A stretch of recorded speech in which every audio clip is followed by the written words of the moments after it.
Salut la team Touille-Touille, comment allez-vous? Moi ça va très bien. Je suis en compagnie de Mika. Comme vous l'avez vu sur la photo de miniature, eh bien, il va nous présenter une Passat CC. Salut, comment vas-tu? Ça va. Merci de me recevoir. Ouais, pas de souci. Donc c'est... Ouais, c'est ça, la deuxième fois. Et peut-être même d'autres vidéos à venir, puisqu'on doit aller dans un garage juste après pour présenter des américaines. Donc ça va être super. Tu disais que tu voulais me présenter la Passat CC de ta conjointe, ouais, de ta femme. Voilà. Ok, alors est-ce que tu peux nous parler un peu de ce beau modèle? Alors, c'est un Passat CC, un 2 litres 140. D'accord. Donc elle est de 2012. TDI? Ouais, 2 litres TDI 140. Ouais. Donc c'est une 2012, une phase 2. D'accord. Donc voilà, ça fait maintenant même pas 2 mois qu'on l'a acheté. D'accord. Donc voilà. Donc, après il y a eu des modifs. Il y a eu un peu de modifs de fait. Ok, tu me disais que tu l'avais eu totalement d'origine. Oui. 100% d'origine. D'accord. Donc c'était une deuxième main. Ouais. Voilà. Donc là, ce qu'on a fait dessus, donc on a passé Kit Air-Ride. D'accord. Donc de Air-Ride System. Ah oui. Voilà. Donc elle est sur pneumatique. Ouais. D'accord. Pas trop chiant à poser? Un peu d'air à passer. D'accord. Ouais, parce que moi je connais pas du tout, donc c'est intéressant de pouvoir découvrir voilà. Surtout pour que ça soit discret. Ouais. Donc voilà. Après, on a monté la lame de la R36. D'accord. Voilà. Qu'est-ce qu'on a encore fait dessus? Les clignotants dynamiques dans les rétroviseurs. Ouais. Teinté tout ce qui est la face avant est teinté. Les chromes, ils ont été fumés. D'accord. Donc voilà, ça fait un effet chrome anodisé. D'accord. Que dire de plus après? Elle a 4 jantes 3 SDM 006. Ouais. Donc en 9-18 et 10-18. Ah oui, d'accord. C'est pour ça que ça ressort bien des ailes derrière. C'est vraiment sympathique. Le tout en ET30. Ouais. Voilà. Donc après, on l'a monté avec des flancs tendus. À l'avant, c'est du 2-15-35-18 et derrière 2-25-35. D'accord. Donc voilà. Après, on lui a mis la petite casquette de toit. Mais bon, il y a encore des choses qui vont être améliorées. Comme par exemple, on va mettre certainement les bas de caisse Airline. D'accord. Enfin, de la R36 plutôt. Les feux arrière vont passer complètement fumés. D'accord. Voilà, la petite lèvre au sol de coffre, diffuseur, et puis la ligne full inox. Oh, c'est un bon projet quoi. Voilà, après je pense que par la suite, peut-être, madame si elle est d'accord, Ouais. moi je suis plus pour lui mettre un volant Airline avec le méplat. Et puis voilà, après ça va très bien. Pour ce le volant Airline c'est avec la partie plate dessous là. D'accord, ok. C'est une Cara. D'accord, finition Cara, ok. Voilà, c'est une Cara. On a refait un peu le freinage. Donc disque et plaquettes Brembo, donc c'est des disques ventilés rainurés. D'accord. Après l'arrière ça va y passer, dès que ça sera à faire, ça passera sur les mêmes systèmes de disques et de plaquettes. D'accord, ok. Bon, voilà. Super, et on va faire le tour du véhicule et ensuite on part pour une petite balade. Allez, c'est parti. On peut voir ici que la calandre, le chrome a été transformé en noir anodisé. Il y a un léger teintage sur les phares avant.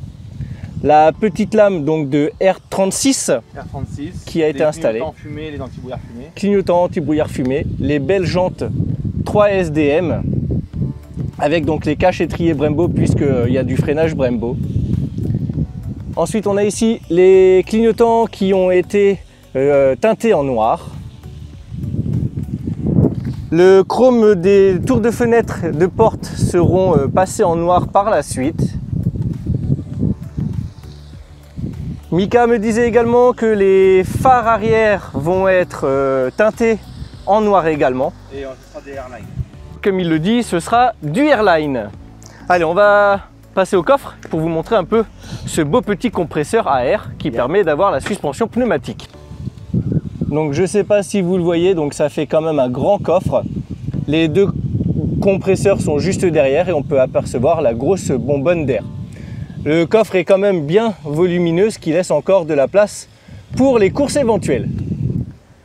Donc là, le même côté, toujours pareil, avec les jantes 3 SDM. Et maintenant, on va passer à l'habitacle. Alors déjà, pour commencer, c'est vrai que quand on ouvre la porte, moi j'aime beaucoup le fait que l'on ne voie pas le montant de la porte. Et ça, c'est vraiment pas mal, on dirait presque un coupé sport. Ensuite ici, on peut voir réglage des rétroviseurs électriques ainsi que 4 vitres électriques.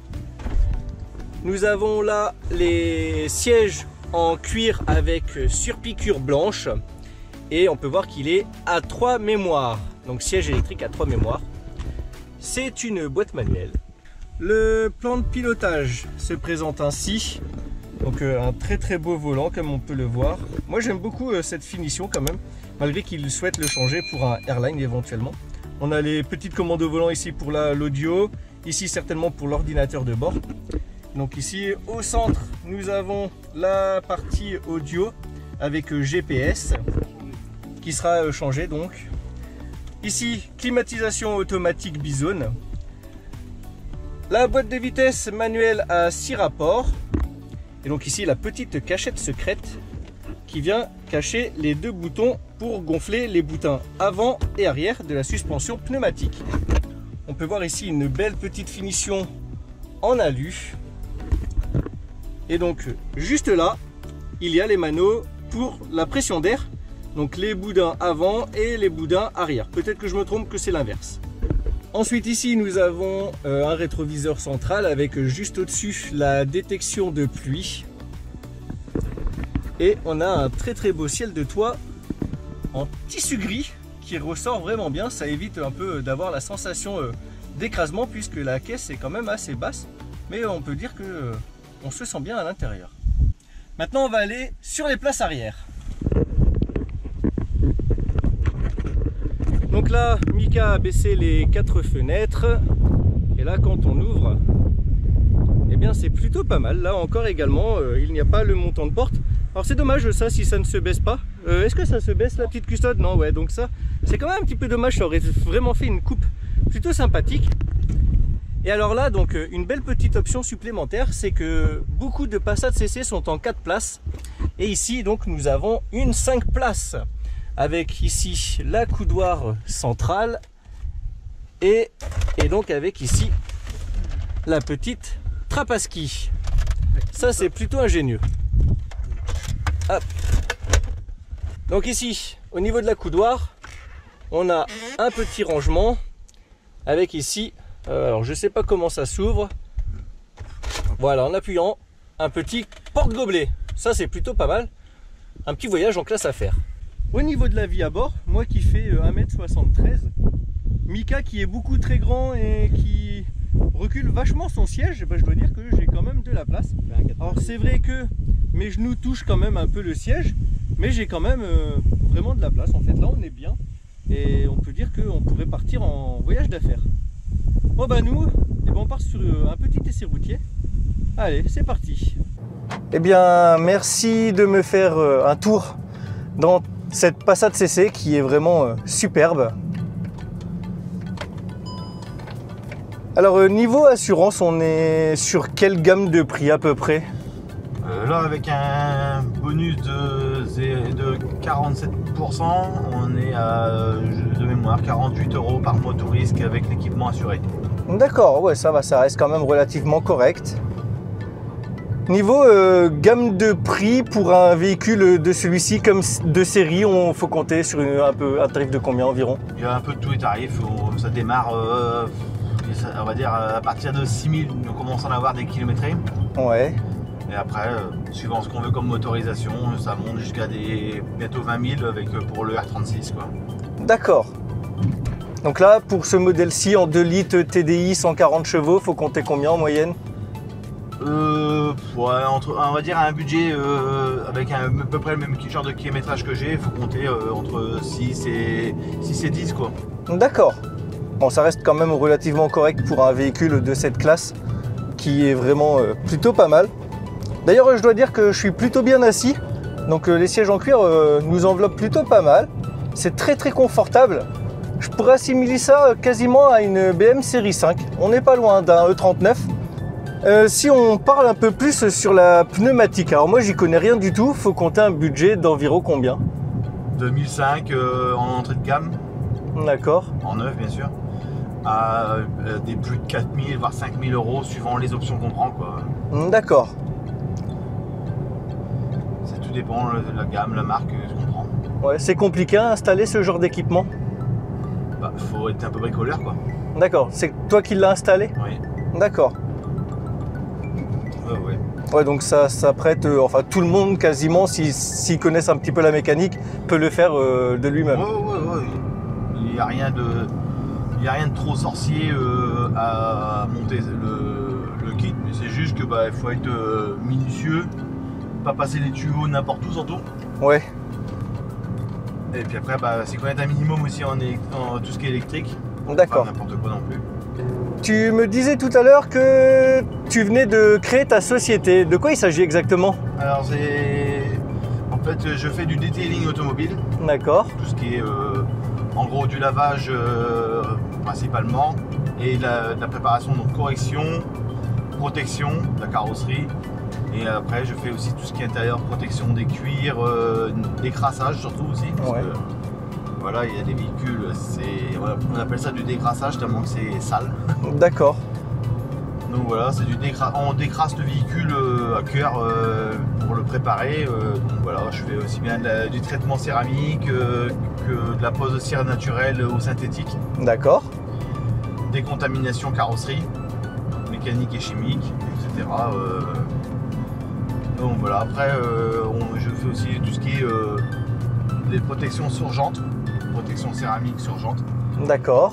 Donc ça, cuir, tissu, moquette, voilà. Est-ce que je peux mettre tes informations éventuellement dans la description ou afficher ton numéro quelque part juste ici? Je te donnerai une carte, comme ça tu pourras la mettre. D'accord, bon voilà, la carte s'affiche juste en haut et donc vous pourrez la retrouver par la suite. Donc les informations seront également dans la description. Donc tu travailles sur le secteur Jonzac, un petit peu plus loin, Charente-Maritime. Jonzac, Pont, Montante, Mirambeau. Après, j'ai un hangar sur Pont. D'accord. Donc le hangar, pour l'instant, il est sur Pont. Bientôt, il sera à mon domicile. Je suis en train de faire un garage. Ouais. Donc pour l'instant, c'est beaucoup sur Pont. J'ai envie de me déplacer chez le client. D'accord. Faut qu'on t'emmène le véhicule. Ouais, de préférence, ouais. D'accord. C'est vrai qu'après, les prestations peuvent durer d'une journée à une semaine, peut-être un peu plus. Ouais, une semaine, c'est vraiment le max. Hein. C'est vraiment que le véhicule soit dans un état pitoyable, quoi. D'accord. Parlant gamme de tarifs, ça peut aller de quel prix jusqu'à environ combien? Ça joue à beaucoup. Il y a beaucoup de critères qui jouent, quoi. Donc, d'accord. Le problème, c'est que je peux pas parler vraiment de tarifs. Ça dépend vraiment de ce qu'il y a à faire sur le véhicule. D'accord. Si on part sur une base d'un simple nettoyage d'habitacle, c'est tout pareil, ça dépend le véhicule. D'accord. Je peux pas demander le même tarif pour une Twingo que pour un Trafic 9 places, quoi. D'accord, ok.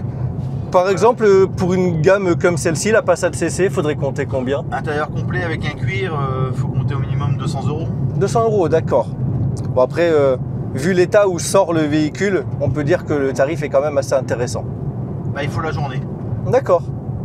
Il y a une journée de boulot pour avoir un intérieur correct, minimum. Ok, bon très bien. Eh bien moi je te remercie pour cet essai. En tout cas, c'était vraiment très plaisant. J'espère que celui-ci vous aura plu. Voilà, donc si vous êtes intéressé par une Passat CC éventuellement, vous avez vu un peu à quoi représente cette vidéo. C'est le partage de la passion, hein, comme on dit. Et puis n'hésitez pas à vous abonner. La semaine prochaine, vous verrez donc de l'américaine que l'on va voir juste maintenant. Et moi, je vous dis à la prochaine. Allez, ciao, bye la team Touy Touy.